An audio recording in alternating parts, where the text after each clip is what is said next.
Salam sejahtera guys, welcome to Dive Vlog. My name is Adam. So Dicky, today we have a very special guest with us. Oh yes, indeed we have. Yeah, someone that is responsible, a big part of our dive career, a big part of who we are as a scuba diver. Yes. He's been a mentor for us for more than a decade. I mean, if For many of us, yeah. both of us combined, it's probably 3 decades worth of mentoring and Yeah, nurturing. I would say so, yeah. Well, again, guys, my name is Dicky. Welcome to the Dive Vlog podcast. This person brought me up from the very beginning of my dive course.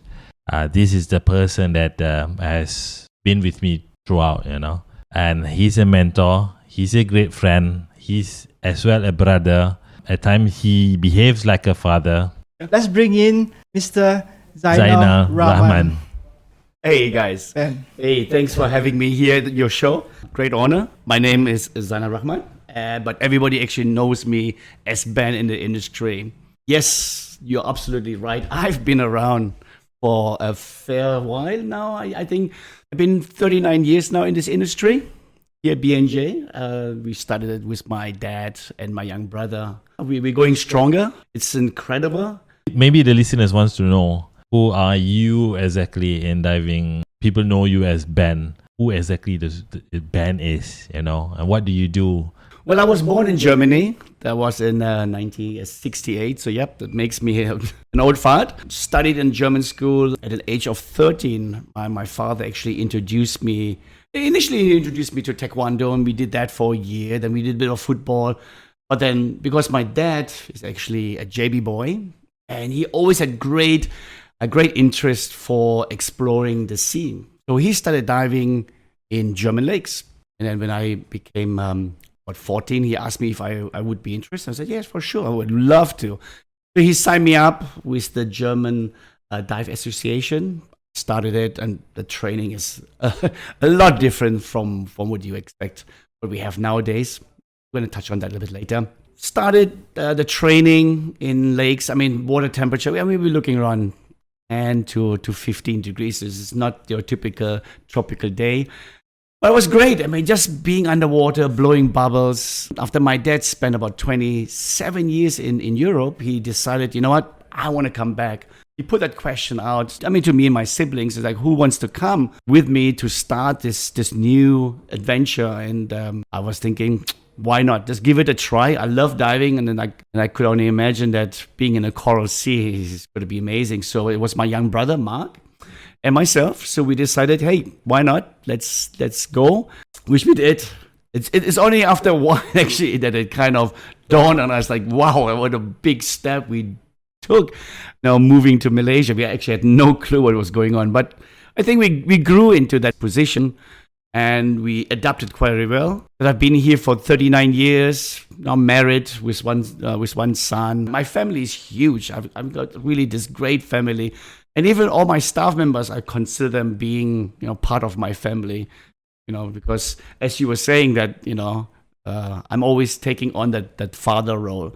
So that's how actually I got into diving here at B&J. I mean, not only being the managing director, but actually I'm the head of training. So I train all the instructors, the next generation of instructors that will then take care of our clients that come from all over the world. I do mentorship for the dive masters, who then turn to become instructors.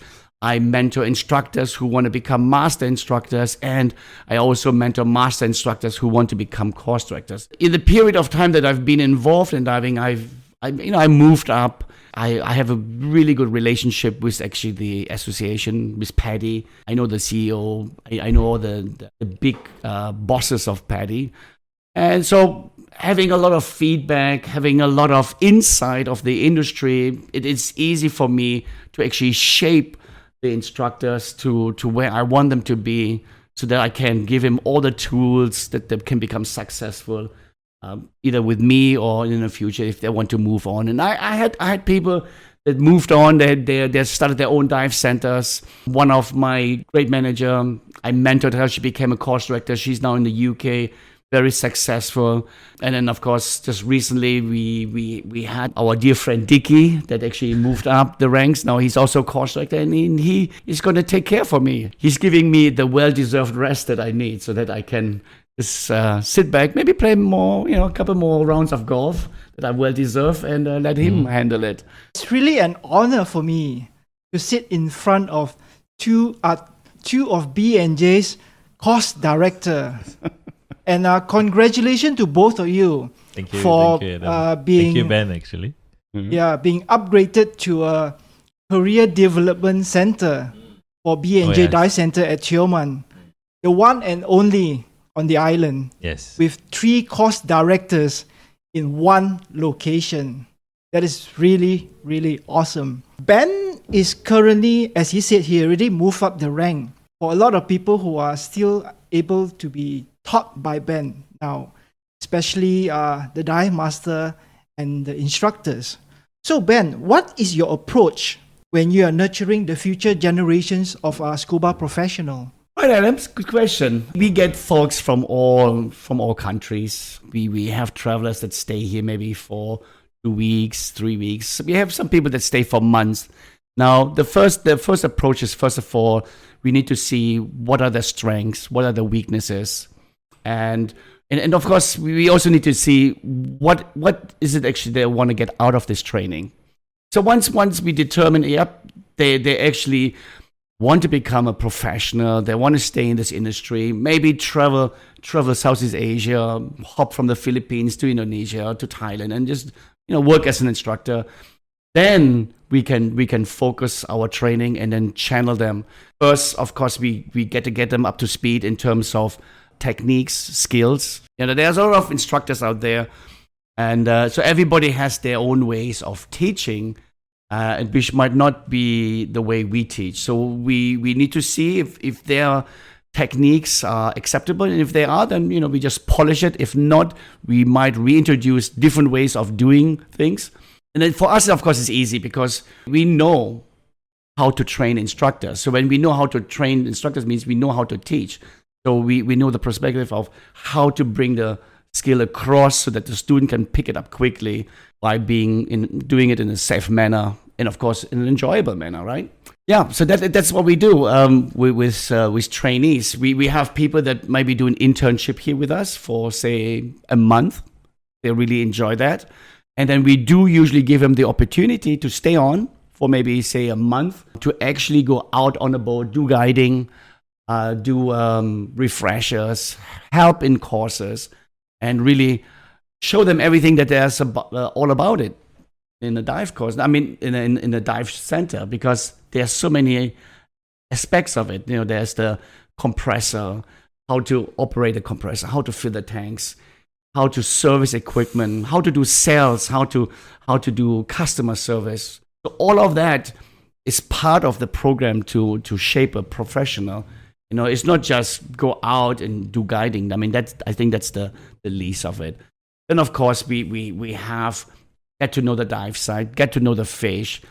There's a lot of professionals. You ask them, what kind of fish they saw there.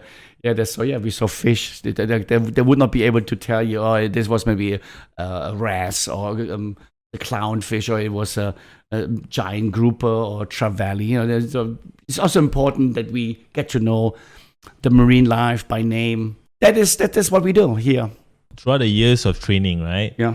There's a lot of candidates that come and go, and you face a lot of challenge. Mm-hmm. You can share with us, what is the biggest challenge in developing someone into become a dive professional, be it dive master, instructor, and so on?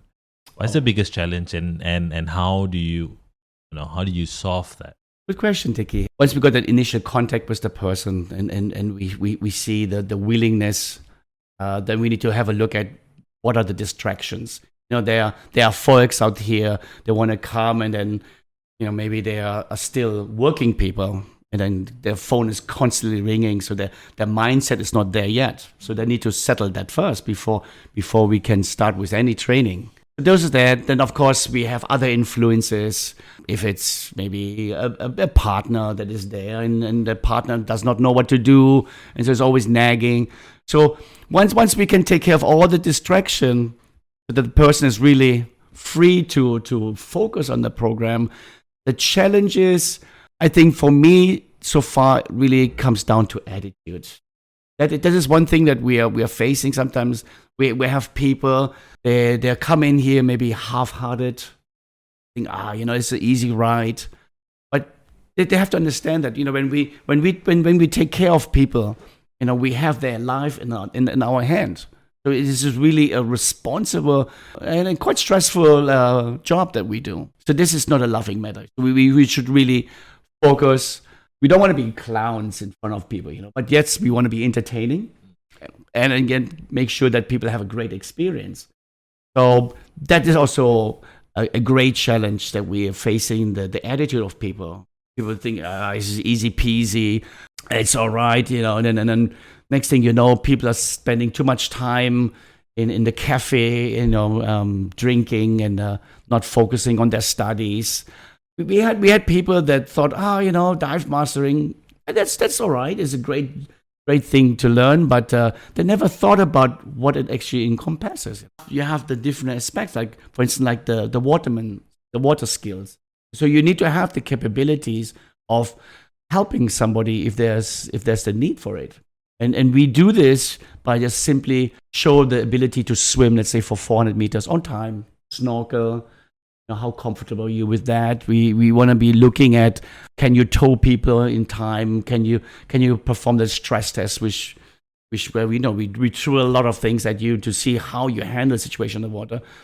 And we had candidates that could not just do this because they were not in great physical shape. And so they were struggling to the point where we had to almost rescue them from the skill. So people need to understand that, hey, if I want to become a professional, then the first thing I really want to do is maybe hit the gym, maybe just do some cardio. If it's bicycle, if it's cross trainer or the treadmill, just do that first, maybe for a half hour. Then do lightweight. Maybe we don't need everybody to turn up like Arnie, but just a little fitness. That's great. Other than that, we don't really have challenges because you already took a long journey to come here. It means you've done your open water course, which was a 4-day program. You've done your advanced. This is a 2-day program where you learn maybe deep diving techniques, navigation, wreck diving, and stuff like that. Then you did your rescue. Now we're looking at here a 3 to 4 day program where you already learned how to not only rescue yourself, but also rescue people. They're at a stage where they're very comfortable about themselves. Unless they've done a course in a location where the instructor did not really challenge them. So we do have some bad apples out in the industry that just do bare minimum, and I sign you off. But that's not what happens here. We are 5-star IDC facilities, but now we just got promoted to CDC. It's a Career Development Centre, so we're now teaching really to the highest standards. You can say that when you leave here, you're the cream of the crop. That doesn't get better. For you to find a job will be easy. Apart from providing the best services to your customers, to the tourists who come to the island, you yourself actually have a huge team that is supporting you at the dive center. And needless to say, you are also a mentor for all of them. So could you explain to us, how do you manage your team and how do you keep them updated with all the trainings and also be in line with the company goals and objective? As the saying goes, behind every successful man is a strong woman, isn't it? But in our line of business, is actually the team stands behind a successful business. So we go through a process whereby we look at people, CVs, their experience. That applies to all new positions that we offer. And then when they come here, the first thing we're going to do is we go through their skills. We look at their capabilities. We always have a 2-month probation. People need to prove themselves that they're capable to teach up to our standards, that they can fit nicely into the team. I mean, we had people that did not like the environment that we have here. So we had people that say, you know what, this is not for me. They left. Yeah, it doesn't work out. But before we do this, we will always try to remediate people, change their mind. I have a team here, and we have team members that are over 10 years with us, really loyal. And it is great when you have a team that is with you for all these years, because these people, they know the company in and out. They know exactly how we run. Yes, we do change sometimes the SOP on the feedback that we get from our clients. But then we have weekly meetings that usually is on a Monday after a busy weekend. We just sit together, get together, talk about what happened on the weekend, what are the reviews, what are the changes. Sometimes it's a very short one, maybe 20 minutes, sometimes a bit longer, especially if I want to bring a point across. But it is, of course, important that we need to sit together with our employees. So I will always have separate meetings. So I have the dive team meeting, I have the boat crew and compressor, because I will do one in English, I will do one in Malay. And so because I want to make sure that everybody understands that. If you're out there, running your own business, and if you groom a set of employees, you want to hold on to them. I learned that motivation is important to employees. And that can be rewards, it can be cash rewards. It could be company trips and stuff like that. So it's important to keep people that you treasure, because otherwise you're forced to do it all yourself, and there's only so much that we can do. We only have 24 hours in a day, right? Yeah, that's our approach. And consistently trying to find people who are capable to do work and fit in the company at hard work, right? It is, and this is why you see that most of the dive masters and instructors, they're all in-house trained. So then we can really shape them to what we want them to do and how we do it. Then you really have that smooth operation. There you go, guys. You hear it right from the mouth of the B&J boss. If you want to come and work for B&J, enroll for IDC here, and then you're most likely going to get the job with Ben and B&J Dive Center. Absolutely. We recruit every year. So recruiting starts normally November. We send out posts. We look at their platforms like JobStreet, which we use. We look at the PADI employment board. So, dive masters or instructors can actually. We also take in non-dive professionals. So maybe people that have advanced or rescue. They are keen to learn. So if they approach us, I would like to maybe say start as a compressor and then work my way up. No, we're happy to do that. As I said, I've been in this industry for 39 years, and I've been supporting the local community better than any other person on this island. I created local boys from compressor boy to instructors, and then now they moved on. So for me, I'm happy to give back to the community. Anyone who feels like, hey, it's time to take a break from the city, I'm not getting anywhere forward in the city, I just want to get out of this rat race. Diving is actually an amazing career to take, because not only will you be working representing one of the largest dive organization, which is PADI, Professional Association of Diving Instructors. We are teaching 70% of all divers in this world. We were teaching about 1 million students a year. That rating, certification that you hold allows you to work anywhere in the world. That's the beauty. I mean, you want to go to the Maldives, Red Sea, you want to go in Australia. You can work with a PADI certification anywhere. And especially Mandarin or Cantonese Chinese, there are places where there are huge influx of the Chinese clients. You have, look at Sampona, for instance, Sabah or KK. You have so many tourists coming on a daily basis. So jobs are plenty available, especially after COVID. We had a great void.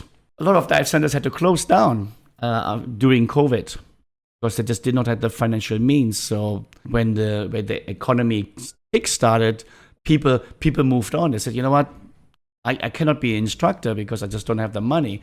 So people turn to either office jobs or Grab, or people started cooking, whatever put food on the table. So that's what they did. And when it started, then people were already very comfortable with what they were doing. So the industry was struggling, looking for professionals. But I can see the trend. I can see that now more and more locals are coming back. I mean, when I say locals, I'm talking about Malaysia as a whole, like KL, Johor, and so on. We can see that. We of course, the international market is back, so there's a lot of requests in that. So it's great. So finally, we can start filling those positions. And of course, I prefer to fill those positions with Malaysians, because it's a lot easier, because going through the whole process of getting permits and visas and all that is just very tedious, unfortunately, in our country. But yeah, so of course I have to strike a balance, because not everybody can speak French in Malaysia. So I still need French and German. So those languages are of course important. That's the current state of employment. So yes, don't be shy. I mean, if you hear this podcast, if you're interested, or even a friend never thought about it, hey, it's great. I mean, it's a really great way of making decent wages. And even if you just do it, let's say in the winter, you say, hey, you know what, winter, let's go somewhere nice to work, and you still have your day job. You still can do whatever you do, if it's artwork or in an office and so on. You can combine that. Okay. I am actually one of the fortunate people that Ben mentioned. I started here at B&J 15 years ago as a customer. I worked my way up all the way to dive master, and of course, most of my tech training is done here at B&J. And I'm also fortunate enough to be taught and certified by Ben. Ben is my side mount instructor, and also most of my dive master training is conducted by Ben. So speaking about training, Ben, whenever you teach someone or any candidates, what qualities do you want to instill into them, your students? Qualities that we are really looking in a dive professionals, the proper attributes, right? Punctuality, professionalism, being skillful, being approachable. Those all come down to attitude. People need to bring the right mindset to this. Important really is people keep in shape when they're working, because being a recreational instructor for recreational sport, still you will be on the boat every 3 days. You will be in the pool. You're going to be on the beach.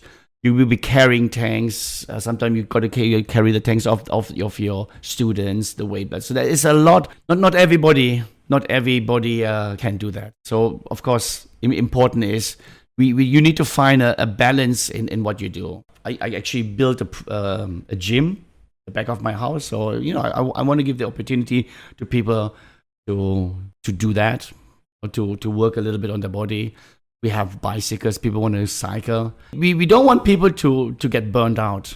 Another thing that is important for my crew is they need to diversify in their abilities. They cannot just... The first level of instructor is what we call the OWSI, Open Water Scuba Instructor. Now that is really where you can teach open water, advanced, rescue, and dive master, but there are so many other things that you can't really teach, especially the specialties, like side mount that you just mentioned. Nobody really wants to be all the time in a swimming pool counting tiles and then teaching somebody to clear mask, because really that is the hardest. The first, what we call the initial course, which is the open water, that is actually the hardest, because once they're comfortable, they know how to walk, then how to run is a lot easier to teach. I create an environment where everything is available. So for instance, we bought brand new X-Deep stealth harnesses. So really to put ourselves at a different level to other dive centers. Because not everybody would have this as rental. Usually people would have that as a personal set. We bought BCDs, tech BCDs, like donuts, so that we can really give that opportunity for people to try what it's like. We have scooters. We have the diver propulsion vehicle, DPV, that's what we call them. So we have 2 of those. I just fixed them, and so people can learn and do that. We have cameras. We've got all kinds, we got GoPros. We have a lot of toys in this shop. I mean, of course, I'm a big sucker for toys. So I think every man likes to have toys. So, and it's nice to play with them. It's definitely more fun teaching a specialty than teaching in open water. Yeah. So, but unfortunately, not everybody is interested in this. Hopefully, this season, definitely I want to get more of my crew involved in this. Open the doors so that we can give them a break from just always open water advance, and maybe let's do something else. Other things that we want to instill is, of course, respect for the ocean. People need to understand that we are ambassadors to the underwater world. The rest of the world don't have the ability actually to see what's underwater, unless maybe they look at the deep blue documentary and see the beauty of the lot. But we see it every day, so we can see what's happening down there. Effects like people dumping things, fishing boats just cut loose some netting, and so that becomes a ghost net. It is our role to take care of it, to take care of this great ocean that gives us so much. Without it, I think we would not be here. So that is something that I instill in people, that people take responsibility of their actions and bring the message across.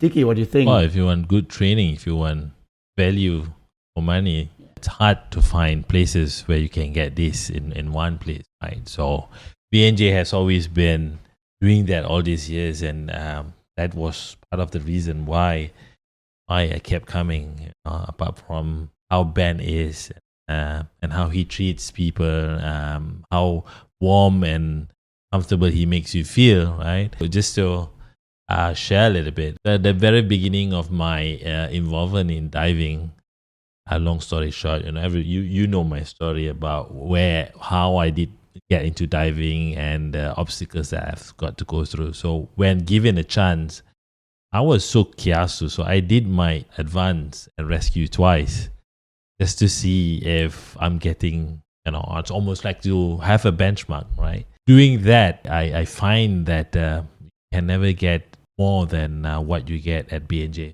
For those people who are out there, untuk orang-orang yang, the youngsters, orang-orang muda, orang-orang yang nak cari career baru, kan? And there's so many courses out there. It's not just open water, advanced open water. Mungkin ramai kat luar tu tak tahu. There's courses like specialty courses and specialty courses. There's so many other things that you can do. And here it's not just specialties, it's basic life skills. Mm-hmm. Oh yeah. Like how to fix a fan maybe. In my time here with BNJ, I did learn a lot with Ben outside of diving. How to, compressor is one, but then fixing a bike, all this while, you just ride a bike, you go up and down, and then if a tire punctures, you go to the workshop. But here you do it all by yourself. And back to what Ben is saying about what he wants to instill in people, I just feel that if you want all of this, this is the place to come. Well, you have to do your research, right? If you want to get the best knowledge, the best experience, you want to be a better person, you want to be a capable, if not more than competent dive professional, you have to consider places like BNJ. Definitely, because I see it more and more. People signing up for internships. There are places out here in Asia Pacific whereby they say, you work for me for 5 months, and then at the end of it, I make you a dive master. But if you think about it, if you break that down, 5 months, so you're working. I mean, it's a bit of a nasty word, but you would be like a slave actually. Every day you would be logging tanks up and down. Chances are that you would get great education is slim. Yeah. Because people would just make good use of you. And after 5 months, after then doing a little bit here and there, eventually they will give you a certification. If you look at it from a business perspective, you're really wasting your time. Good education to become a dive master will take 1 month. with the introduction of e-learning, which PADI really has invested a lot of money into it. The e-learning programs is great. It has 9 chapters. You go through it. At the end, you do your 2 exams. So now you've done your theory, and the beauty is you can do the theory anywhere in the world. You come here, now you start your dive master program. So I would say about 20 to 25 days, and you can be done. Now you have 4 more months whereby you can work as a dive master and make a living. That will actually be so much more cost effective. Plus you will be walking away with money plus good education than doing a dive master for free for 5 months of hard labor. I don't know where people get this idea from that is a good deal. If you guys are faced with the dilemma, should I just do this? Trust me, spend a little bit of money in your education. You will get the money back very quickly. And this is one thing that I keep telling my instructor candidates, especially in the beginning of the session, of the course of the IDC, is imagine you're sitting here and in 2 months, you know that your students that you taught did actually pay you to become an instructor. You did not come up with a single cent. Because if you work in a busy dive center where you teach 25 students or more per month, you recover your costs, your initial costs to become an instructor in 2.5 months. How great is that? Imagine you go to college, you go to uni, then you get a degree, you're 200,000 ringgit down, and you still don't get a job that actually pays you that kind of money. So think about how long it will take you to recoup this investment. So diving is really a job that does that in the shortest possible time. Plus having fun along the way, meeting so many new people. Usually what we do is part of our employees, they will always have the opportunity actually to join us on these exhibitions. Now we have about 4 regional exhibitions where we take our crew that would be in Singapore, like the edX. We have MIDE, we have the Mata Fair, and of course we have the DIT, right? When you go to these shows, you start networking already. First of all, you get to know all our clients, and then you will always see the same characters. It's nice to actually meet up with the people. And here is always an easy way to find employment. Let's say for the monsoon, let's say you want to take a break from Tioman for 4 months, you go somewhere else, work there, and you can always come back. So that is something that also we offer our candidates. That, and of course, them being able to purchase equipment through us, so they're of course getting a complete different discount, different price that they would get if they walk into a dive center. Another thing that we try to instill is of course honesty. Because honesty is very important. When you promise something, then you really have to fulfill that. It's nothing worse than you keep people waiting, telling them, I'm going to do this, but then you don't show up. And of course, being able to build that quick rapport with students. These students of yours, these will be your friends. They will not only recommend you, and because they start to fall, they will love your abilities because you take care of them. And there's a chance that they will come back because they want to do the continued education, if it's advanced or spec or whatever. They want to come in, they want to do it with you because they had so much fun with you. Train our crew members to give that experience to it. And it's like when you're flying, you're flying with a particular airline. Not every airline is the same. It's like not all apples are apples. So you come across that airline that really had this great experience, and for sure you want to do that again, and you would also promote it. Yeah. So that's how I see things. I know. I just got this thing just sparked in my mind. A lot of the youngsters nowadays, right? They want to do something. Dia nak buat sesuatu, and then they want to try this and that. Kebanyakan remaja yang kat luar sana, they resulted in doing in the old days we call it dispatch and that kind of stuff, right? Now maybe sending food deliveries and so on.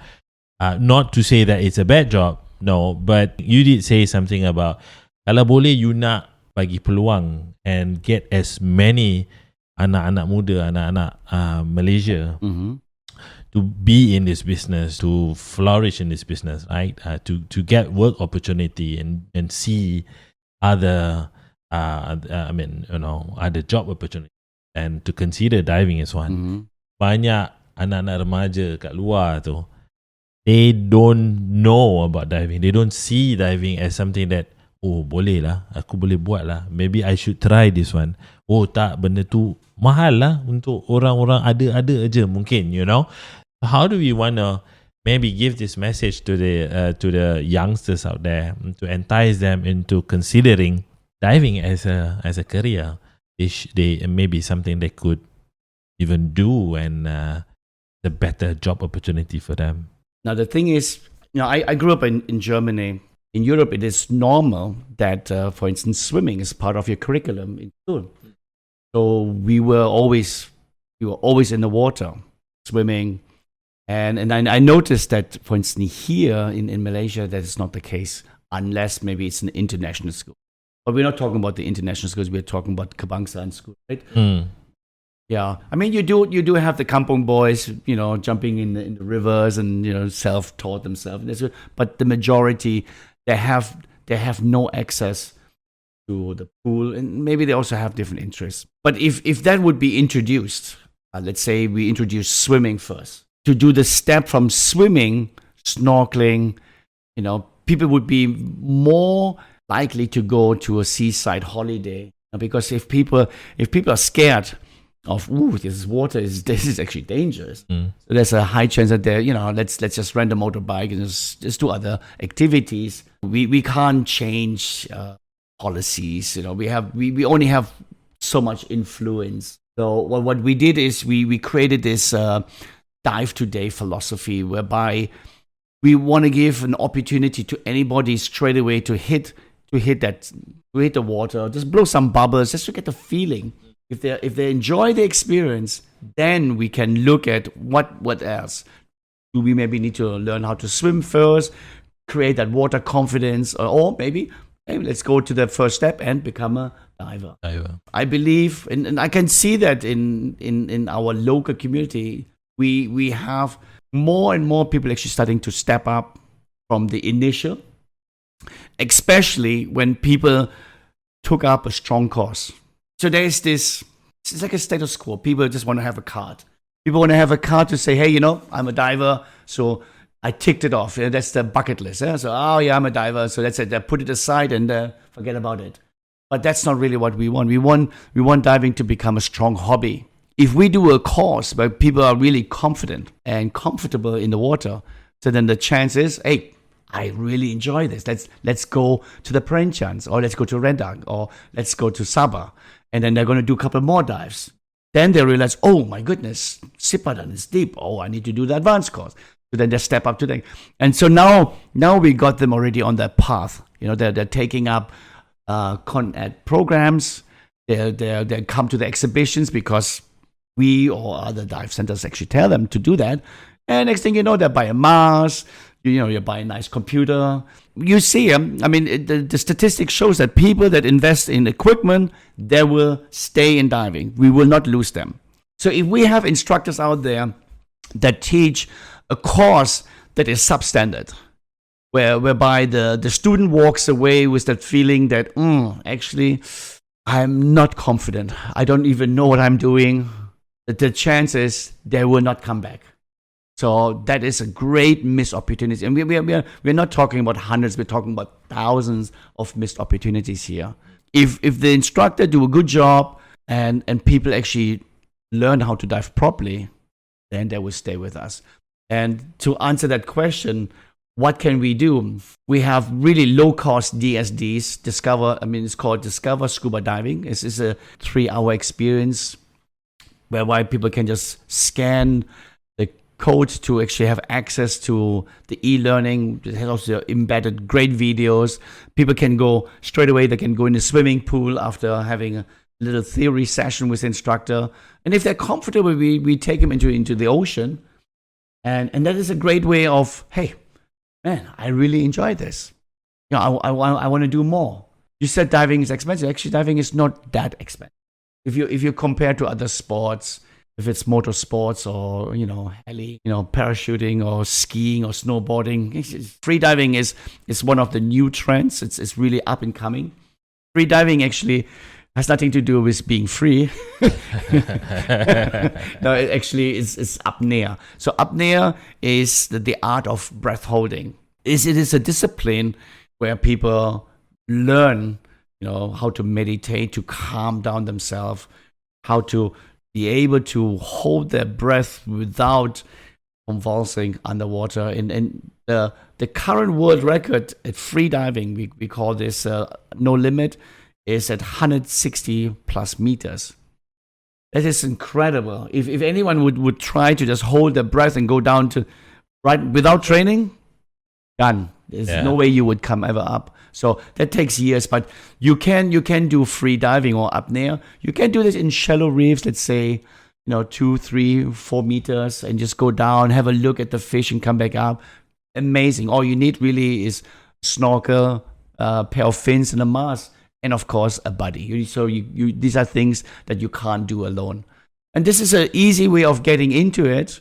And once you enjoy that, the step then, of course, to scuba is quite easy.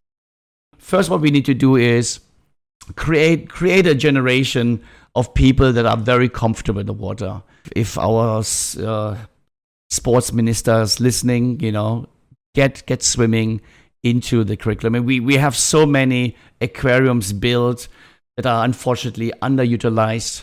Get instructors, get people to train our students, because we are a country that is surrounded by water, and yet the majority don't even know how to swim. I mean, this is embarrassing. And then once people know how to swim, the rest will just fall in place very easy. Just last night, we were at the PADI Forum. Yes. Hosted by Mark Hedger, the regional manager for Malaysia, Singapore, and Brunei. Mm-hmm. He did told us that statistically, free diving is the upcoming thing. And apart from that, another thing that is coming up quite recently is mermaid. But in terms of scuba diving, one of the most sellable specialty course nowadays is enriched nitrox. In line of this, I know that B&J has recently come up with an NFL program. Would you like to explain to us what is this program all about? For me to explain what this is all about, let me just say what is nitrox. So we are breathing air, and air consists of 21% of oxygen and 79% of nitrogen. Now, nitrogen is an inert gas, and it's very dry.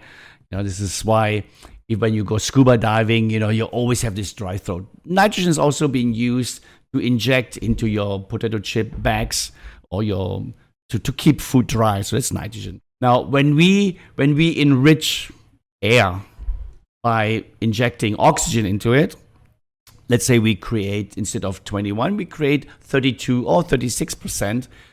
That will then give us the ability to have a longer bottom time at depths, let's say up to 30 meters. We can double our bottom time, because we do have NDLs, no decompression limits. This is the time that we can spend underwater without having lengthy decompression stops in the shallow water. So it's nitrox. So nitrox has been around since 1950, 55.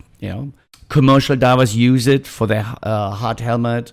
In 81, it was Dick Rukowski from NOAA, actually, who created the first program. PADI jumped onto the bandwagon in 95, whereby we created the first enriched air program. It had always been my dream, because I saw these dive centers in the Maldives. They had always these promotions, Nitrox for life. I was always so amazed by this promotion and the whole concept behind it. It was logic, but unfortunately, in order to do this, you need to have access to oxygen, right? Now, there are ways to produce nitrox. Commonly would be a partial blending, where you have those commercial cylinders, those 50-liter cylinders, and then you would put a little bit of oxygen into an empty cylinder, and then you top it up with air. So that's what we call partial blending.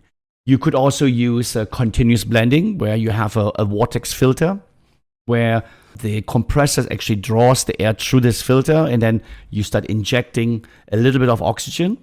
You will then analyze it, and once you're happy with the mix that actually comes through into the compressor, then you start filling. That's called continuous. It's a bit faster than partial blending, but that still requires a lot logistics in terms of bringing in those heavy cylinders, especially in this area where we have a commitment to the environment. So we want to, of course, try to lower our carbon footprint. So we said, you know what, let's try to get rid of this. So there is the third method, the most preferred method would be a membrane system. So a membrane system is a series of filters. It will filter out the nitrogen. So when nitrogen is filtered out, there's no other way. Oxygen has to rise. By doing this, we actually can create our own nitrox. Yeah? That filter can run. It has a lifespan of 2 years. And then after that, it needs servicing. Some part might be replaced, but then we can run it again for another 2 years. So there will be no more oxygen tanks that we need to carry. So we can just fill and create as fast as we can, which is great. So yes, it was an initial big investment, quite costly, but what better promo to have than, hey, you do your course with us, you learn how to dive with Nitrox, how to analyze it, how to plan your dives, and then you get to enjoy Nitrox. And you come up fresh after every dive. And because you did it with us, you will be diving for free. I mean, it's not free, but you will get free Nitrox every time. Now, if you go to certain place, let's say Indonesia or the Philippines, chances are they will charge you most probably 40 ringgit per cylinder. So let's say you book air package, a normal dive package, but you want to upgrade, then they will charge you extra. But for us, that will not happen anymore. So you will be, whenever you come back to us, you will be diving Nitrox. Yeah, so we created that, and our good friend Ferdy, who is our social media content creator and also our artist, so he created a beautiful poster that we will share on, of course, on our social media platform, if it's Instagram or TikTok or Facebook. You have a good look at it, and Alex will be coming up soon. So if you're interested in this, come down, see us at Suntec City. That's where we're going to be. The whole team is going to be there. It's going to be lots of fun. We're going to have great promos, and of course, just come and chill out with us. I think we are a fun bunch of people to hang out with, and as always, this is the best time. But if you're not so keen on traveling to Singapore, I understand the Singapore dollar is strong, so it might be a bit costly. You can always come for the Mata Fair. The Mata Fair will happen in the MyTech building, huge convention center. We will release the date soon. Mata is actually next weekend, which is the 21st of March, I think. All right. Whereas edX is on the 12th to the 14th of April. Yeah. Exactly. Yes. I know that you will be there. Adam is our go-to person when it comes to exhibition. Yeah. Yeah, I guess since tourism and travel is in your blood, so I guess it's always good to have you around. Yeah, so this is a great promo that we created, and I can say that I'm really excited, and I'm proud to say that we are the one and only facility in the whole of Malaysia that actually does that. I have not seen any other facilities, even maybe in our neighbor countries, that actually offer this kind of promotion. So hey, come, grab it. It's super affordable. Once you dive Nitrox, I don't think you will go back to air. Not only this program is beneficial to the customer, but it's also make it safer for the crew and for the dive master, for the instructors to dive, because it's generally safer to dive with Nitrox, providing that, of course, you stick to the maximum MOD, maximum operating depth. It's actually reduce the chances of you getting decompression sickness. So this is vital for the dive professional who actually dive almost on a daily basis. So using Nitrox will increase their safety when it comes to their working environment. As the owner of a CDC center, what is your future plan for B&J in the coming years? Now that we have 3 course directors in this facility under B&J Diving Center, maybe it's a cliche, but to say we're the only one, I think it speaks volumes. Now, my vision actually is to create a pro academy where people can come and really learn a profession. It's almost like a uni where you learn a trade, vocational school. So I want to create opportunities for anybody from this region, can be local, can be from overseas. They can come here and they can start a program that we call Zero to Hero. People could step in at the open water level, or maybe if they already are open water advanced, they can then step into the rescue, dive master, and instructor. And the beauty is, that you get trained by highly educated course directors. Our dive masters only get mentorship from people that have years and years of experience. Because of that, the quality and the way you absorb this material is second to none. I want to create more and more instructors for Malaysia, Singapore as well, because we are in great need. And since we have all this strength, why not start training people, share the passion for the ocean, share the passion of teaching, because nothing is more rewarding than having a student that has been really struggling from day one, and then after 4 or maybe 5 days, finally you can say, you know what, congratulations, you're a diver. And then you have that student walk away being a competent, safe diver. To create something is so rewarding. So I think that would be what I'm going to be working on. And now, because I've been doing it for so long, I'm going to step back a little bit. I'm going to take on more of a mentoring role, mentoring my 2 course directors, so that I'm just overseeing, directing, just pulling the strings from the back end.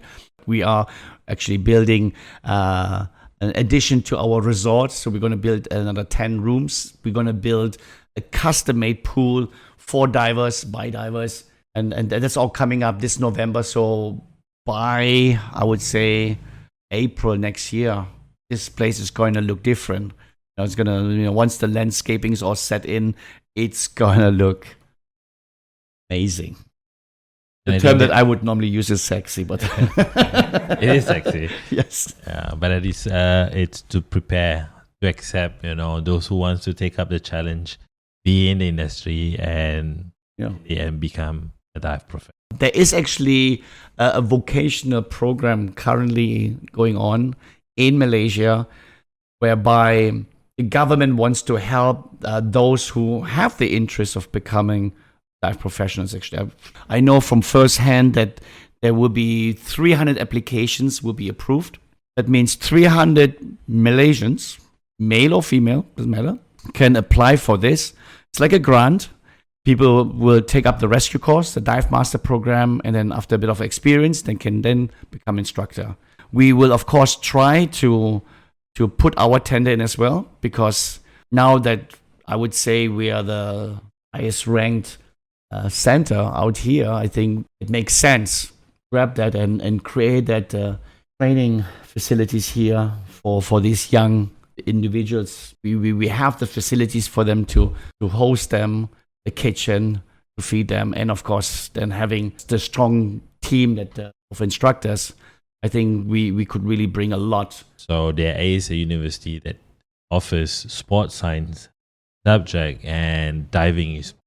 So these are the information that I think is essential that we bring out there for the students, for the locals, to educate them, to know what are the programs that are available. And I really hope that when you go to school and in your early years of education, when the teachers ask these newcomers to school, what do you want to be when you grow up? What career do you want to choose? And hopefully there'll be more than a handful will come up and say, I want to be a instructor.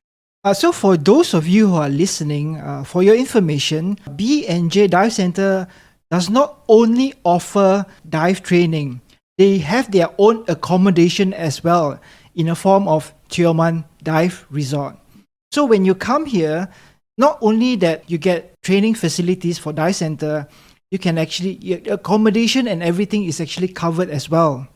So Ben, make sure of it that all their customers have most of the necessity that they need when they are here with us.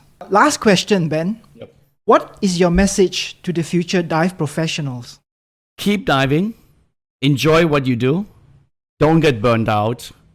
If you need a break from it, step away. If you need to do a year of normal office work, 9 to 5, go ahead, do that. And you will be happy to come back to diving. Stay well. Keep yourself, not just physically, but also mentally. Especially over COVID, there was a lot of people that actually had depression, mental weaknesses, myself included. Make sure that you surround yourself with good people.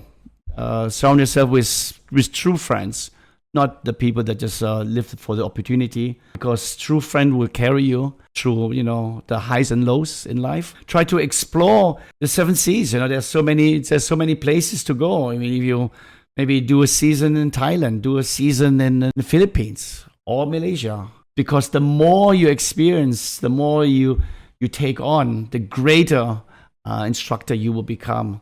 And that really reflects. And then that will then push you to actually wanting to become a master instructor. And hopefully, who knows, maybe one day you will be sitting here with us and being a course director, where you then start teaching the next generation of instructors. Yeah? We we are in our 50s, so we need replacement soon. Yeah, we're not going to do this forever. So we need the young boys to step up. Ben is looking at you, Dickie. Well, I'm in my 50s. Okay, 50s. You need one mask or one, You are the next generation that need to step up. Yeah. That's what I mean. That's why he's looking at you. Understood. Speaking of COVID, during the first lockdown, me and Dickie was actually stuck here on the island. Ben was definitely very generous for hosting us for I think almost 3 months here on the island, taking care of our accommodation, our food, and basically making sure that we are all safe and all right. So I'm actually very grateful for that, Ben. Thank you so much for taking care of all of us. It's really something that I'm probably going to carry my entire life. I don't think anyone has ever done this to me other than my own family. 15 years being here, I really felt like from a customer, now it's family. Whenever I come back, I tell people every time, Tioman is my hometown now. Because I'm a city boy. I don't really have a hometown. But Tioman is my hometown. And you guys right here, you guys are my family. Families. Yes. Ben, it's really an honor having you on this podcast. Really appreciate it. Your experience and your knowledge sharing for this podcast is, I think, valuable for all of us and to the listeners out there. Yeah, I mean, Adam, it was a pleasure. It was really a pleasure. It's just actually the first time that I joined the podcast. I really enjoyed the experience. You guys, always be my family. And I think this is what shaped B&J. It's always, from day one, my father taught me, you make your clients your friends. Friends become your family. When people come back, we have so many regulars. They come back because of that feeling that you were experiencing. And it's like, the smell, the sound, the vision. It's like, yes, I'm home, and it's nice. At the end of the day, of course, it is a business, but people are happy to come. When you want to become successful in this industry, treat clients like your friends. But that is what set B&J apart. I can never say thank you enough to B&J, to Ben, to the rest of the B&J family. We hope that we stay stronger, or I hope that we stay stronger and we move forward, succeed more in this business. And as what we are discussing today about nurturing the next or our future generation, we hope that they will carry on that legacy as well, carry on the B&J name, hopefully. Inshallah. That's what we need. Yeah. So with that, thank you again, Ben, for being here at a podcast, sharing your knowledge and expertise. We hope that in the future we can have you again. Maybe there are other questions that the listeners would like to ask from you and maybe we and, can do a podcast about technical diving. hopefully soon. Yeah. About our shipwrecks in Malaysia. Oh, that will be interesting. That will be very interesting. For those of you who like to know more about B&J Dive Centre or TDR Resort, you can go to their website www.divetioman.com for more information. Thank you so much, Ben, for hosting this podcast here in your classroom. And we'll see you on our next episode. Goodbye, All right. guys. Thank you. Guys. Thank you and goodbye.